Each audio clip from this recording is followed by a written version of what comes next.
చేతిలో క్లిప్పు పెట్టాను. క్లిప్పు కనపడకుండా ఈ కర్చీఫ్ పెట్టి కప్పేశాను. కవర్ చేసింది కాబట్టి ఇప్పుడు మీకు ఈ లోపల ఏముంది కర్చీఫ్ కిందంటే మీకు తెలియదు. కానీ ఎప్పుడు నేను ఈ కర్చీఫ్ని డిస్ప్లేస్ చేస్తానో ఉన్నది క్లిప్ అక్కడ ఆల్రెడీ ఉన్నది తెలుస్తున్నది అంతే. ఇది అప్పుడే ఉన్నది ఆల్రెడీ. అందుకని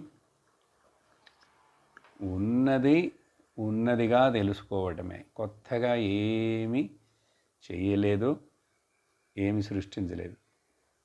అందుకని నథింగ్ ఈజ్ న్యూ.